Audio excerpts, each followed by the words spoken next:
j'aime bien varier les plaisirs. Je ne m'interdis rien, comme dirait l'autre. Je ne m'interdis rien. Et en l'occurrence, bon, bien sûr, je transforme en priorité les fruits de mon exploitation. Mais ensuite, je peux très bien également transformer, je fais de la confiture de gland, je peux transformer des produits autres que je n'ai pas, hein, de la banane, toutes sortes de fruits que je ne fais pas forcément, enfin je ne m'interdis rien. Voilà. C'est difficile de me définir parce qu'évidemment je suis avant tout une agricultrice, une arboricultrice, une maraîchère, etc. Puis dans le même temps, je fais un métier qui est à cheval sur un autre, puisqu'en l'occurrence, c'est de la confiserie. Et c'est un peu une gageure de pouvoir garder ma vraie identité d'agricultrice, tout en faisant un métier qui, en définitive, voilà, il y a des gens qui ne sont absolument pas agriculteurs et qui ne sont que confiseurs. Donc c'est un peu ça aussi, c'est un petit peu un challenge. Je me suis installée en bio directement, sans conversion, sans rien. Je ne pouvais pas non plus, c'est toujours pareil, je ne pouvais pas imaginer sur des terrains nous appartenant pouvoir faire autre chose que du bio. Et ensuite transmettre autre chose que du bio. C'était pas concevable, tout simplement. Je suis la fille, la petite-fille, l'arrière-petite-fille d'agriculteurs. Donc, voilà, je suis déjà moi-même le fruit de quelque chose.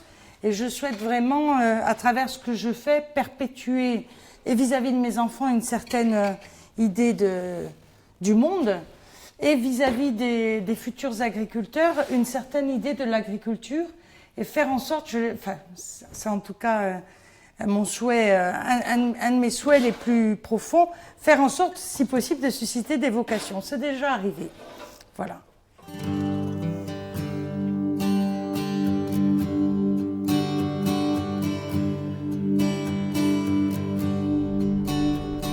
Oui, là, vous avez les reines Claude au fond, ici les poires.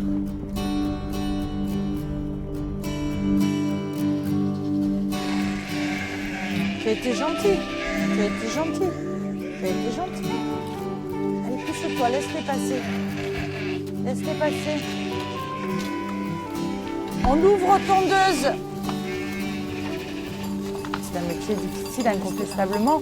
Bon, surtout si on n'y est pas préparé. J'ai envie de dire que lorsqu'on vient de l'agriculture, c'est beaucoup plus facile puisque le samedi, le dimanche, ces choses-là n'ont pas de sens pour nous. Pour autant, c'est vrai que le plus difficile, je pense, c'est de beaucoup s'investir une année durant et parfois sur rien, sur une sécheresse ou sur une tempête, tout perdre. C'est ça qui est difficile, c'est-à-dire que derrière, il faut avoir un moral d'acier. Voilà, il faut toujours se dire on va repartir, même quand ça ne semble pas possible.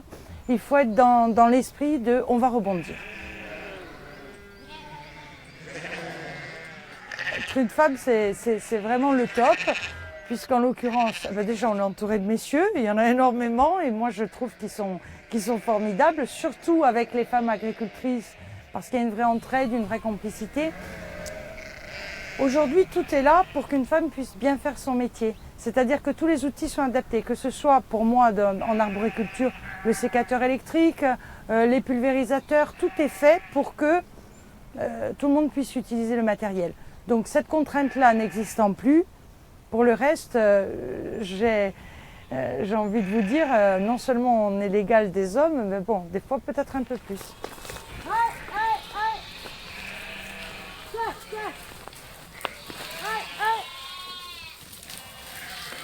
La polyvalence, oui, c'est obligatoire, parce qu'on ne sait jamais, là, sur la période que nous vivons en ce moment, on ne le voit plus que jamais avec les aléas climatiques, à quelle sauce est-ce qu'on va être mangé. Donc si quelque chose ne fonctionne pas, il faut toujours avoir, j'ai envie de dire, une solution de repli. L'arboriculture, c'était vraiment ce qui me plaisait le plus. Donc mon père avait des amandiers, donc ceci explique aussi peut-être un petit peu cela. Mais derrière, comme j'ai toujours eu le projet de faire de la transformation, l'arboriculture, c'était ce qui me parlait le plus. Voilà.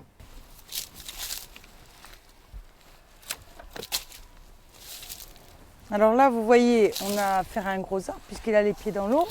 Et en l'occurrence, ce qu'il faut, c'est déjà couper toutes les branches basses, toutes celles qui ensuite, avec le poids des feuilles, vont toucher le sol. Donc, évidemment, là, on coupe. On va couper tout ce qui risque de gêner, de toucher le sol. Et petit à petit, faire en sorte de le rééquilibrer. Il y a toujours quelque chose à faire, hein. Puisque de toute façon, une fois qu'on aura tout coupé, ne serait-ce qu'ici, il faudra tout cicatriser, il faudra ramasser les bois, il faudra se débarrasser des bois. Enfin bon, il y a toujours quelque chose à faire, effectivement. Sans compter que là, on va pouvoir faire quelques boutures pour faire des petits. Ce qui n'est pas inintéressant. Le figuier, vraiment, j'ai envie de vous dire, c'est ma marotte. De tous les arbres, c'est celui que je préfère. J'en ai 42 variétés, pas pour rien. Et c'est vraiment une passion. Un arbre facile, complètement identitaire quelque part, et d'un entretien facile qui pousse très bien en agriculture biologique et qui s'y prête. J'ai l'intime conviction que plus ça va aller, plus la prise de conscience actuelle sera grande. Et donc, on a de plus en plus besoin, en système périphérique des villes, mais même dans le rural bien sûr, de tout ce qui est maraîchage et arboriculture en général. Donc, je pense qu'il y a vraiment quelque chose à faire et à poursuivre dans cette voie-là. Il faut inciter les jeunes générations à se lancer sur ça. Et pour se lancer sur ça, encore faut-il réussir à se détacher des grosses structures et se dire que les petits vergers avec les petites surfaces maraîchères, ça a un avenir aussi.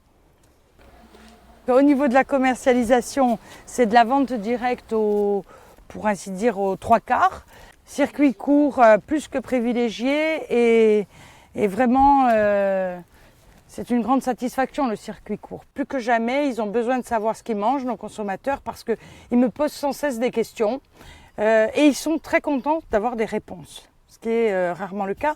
Et du reste, non seulement ils sont contents d'avoir des réponses à leurs questions, mais ils ont aussi une réponse évidente en voyant l'exploitation. Ça les rassure, parce qu'il y a beaucoup de gens qui parlent beaucoup, mais en l'occurrence, derrière, il ne se passe rien. Ici, ils sont au centre de l'action et ils en sont ravis. Si c'était à refaire, je le referais tout pareil. Voilà, c'est pas compliqué. À 2-3 nuances près sur des choix de variétés, des choses comme ça. Mais sinon, je changerais ma vie contre aucune autre, hein, clairement. Clairement.